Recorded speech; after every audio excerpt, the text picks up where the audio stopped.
Dalai llama हे तिबेटी बौद्ध धर्माचे सर्वात मोठे धर्मगुरू मानले जातात. सध्या टेन्झिन ग्यातो हे 14वे दलाई लामा असून ते 1940 पासून या पदावर आहेत.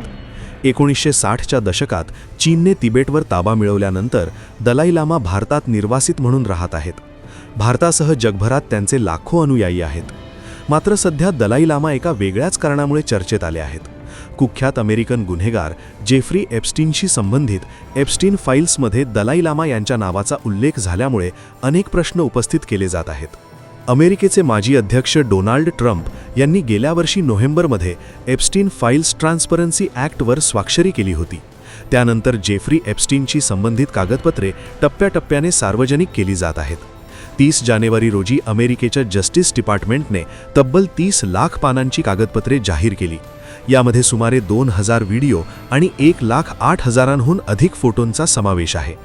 या कागदपत्रांमध्ये Elon Musk, Bill Clinton, Donald Trump, Bill Gates यांच्यासह अनेक प्रसिद्ध व्यक्तींची नावे आहेत. याचबरोबर पहिल्यांदाच दलाई लामा यांचाही उल्लेख या फाईल्समध्ये आढळून आला आहे. नव्याने जाहीर झालेल्या दस्तऐवजांमध्ये दलाई लामा यांचे नाव तब्बल 169 वेळा नमूद करण्यात आले आहे.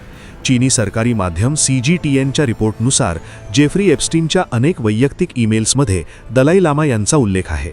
21 ऑक्टोबर 2012 रोजी एप्स्टीनला आलेल्या एका ईमेलमध्ये एका अज्ञात व्यक्तीने असा उल्लेख केला होता की तिला दलाई लामा ज्या बेटावर येतात त्या बेटावरील कार्यक्रमाला उपस्थित राहायचे आहे. यावर एप्स्टीन एक कार्यक्रमाला जा असे उत्तर दिल्याचे सांगितले जाते. या ईमेलमध्ये उल्लेख केलेले बेट कॅरेबियन समुद्रातील लिटल सेंट जेम्स आयलंड असे असावे असा अंदाज व्यक्त केला जातो. हेच बेट एप्स्टीन आयलंड म्हणून ओळखले जाते आणि हे बेट जेफ्री एप्स्टीनच्या मालकीचे होते. याच बेटावर अल्पवयीन मुलींच्या तस्करीचे आणि लैंगिक शोषणाचे गंभीर आरोप एप्स्टीनवर झाले होते. याशिवाय जेफ्री एप्स्टीनने स्वतः पाठवलेल्या अनेक ईमेल्समध्ये दलाई लामा यांचा उल्लेख असल्याचेही समोर आले आहे. एका ईमेलमध्ये एप्स्टीनने दलाई लामा यांना डिनरसाठी मनवण्याचा प्रयत्न करत आहे असे लिहिल्याचा दावा करण्यात येतो. युरोपियन मीडिया आउटलेट नेक्स्टा टीव्हीने असा दावा केला आहे की दलाई लामा यांच्या एखाद्या अनुयायाने जेफ्री एप्स्टीनची भेट घेतली असावी. 10 मे 2015 रोजी एप्स्टीनला आलेल्या एका ईमेलमध्ये तेन्झिन नावाच्या व्यक्तीचा उल्लेख आहे. या ईमेलमध्ये तेन्झिन हा एक विद्यार्थी असून तो दलाई लामा केंद्र चालवतो आणि सध्या मीडिया लॅबमध्ये डायरेक्टर फेलो आहे. तो आपल्याला दलाई लामा यांची भेट घडवून देऊ शकतो असे त्या ईमेलमध्ये नमूद आहे. दलाई लामा आणि जेफ्री एप्स्टीन यांच्यात संबंध होते का हा प्रश्न पहिल्यांदाच उपस्थित करण्यात आलेला नाही. गेल्या वर्षी जुलै महिन्यात मायकेल वुल्फ नावाच्या एका पत्रकाराने डेली बीस्टच्या पॉडकास्टमध्ये धक्कादायक दावा केला होता.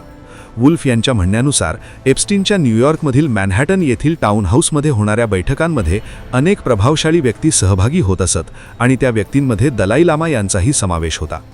मायकेल वुल्फ यांनी असा दावा केला की त्यांनी स्वतः एप्स्टीनच्या घरी दलाई लामांची भेट घेतली होती. त्यांच्या मते दलाई लामा कदाचित आर्थिक मदतीसाठी एप्स्टीनला भेटले असावेत, कारण अनेक संस्था आणि व्यक्ती एप्स्टीनकडून देणग्या मिळवण्यासाठी त्याच्याशी संपर्क साधत असत. स्वतंत्र पत्रकार आणि लेखक जेकब सिल्वरमन यांनी why was the Dalai Lama at Jeffrey Epstein's house या लेखात या दाव्यांबाबत सविस्तर लिहिले आहे. सिल्वरमन यांनी या संदर्भात दलाई लामा यांच्या कार्यालयाशी संपर्क साधण्याचा प्रयत्न केला होता, मात्र त्यांना कोणताही अधिकृत प्रतिसाद मिळाला नाही असे त्यांनी नमूद केले आहे. जेकब सिल्वरमन यांच्या मते दलाई लामा यांनी पूर्वीही काही वादग्रस्त व्यक्तींकडून देणग्या मिळवल्याचे आरोप झाले आहेत. उदाहरणार्थ 2009 मध्ये दलाई लामा यांनी एका धार्मिक कार्यक्रमात भाषण केले होते, ज्याचे आयोजन कीथ रॅनियर नावाच्या व्यक्तीने केले होते. पुढे हाच कीथ रॅनियर मानवी तस्करी आणि लैंगिक शोषणाच्या गंभीर आरोपांखाली दोषी ठरला. 2019 मध्ये त्याला 120 वर्षांची शिक्षा सुनावण्यात आली. या 2009च्या कार्यक्रमात दलाई लामा यांनी कीथ रॅनियरच्या खांद्यावर पारंपरिक तिबेटी स्कार्फ घातल्याचे फोटोही समोर आले होते. त्यानंतर दलाई लामा यांना सुमारे $1 मिलियन देणगी मिळाल्याचा दावा करण्यात येतो.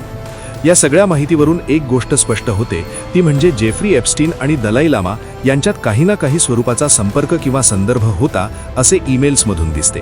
मात्र अत्यंत महत्त्वाची बाब म्हणजे एप्स्टीनशी संबंधित कागदपत्रांमध्ये एखाद्या व्यक्तीचे नाव आढळल्याने ती व्यक्ती त्याच्या गुन्ह्यांमध्ये सहभागी होती असा थेट अर्थ होत नाही.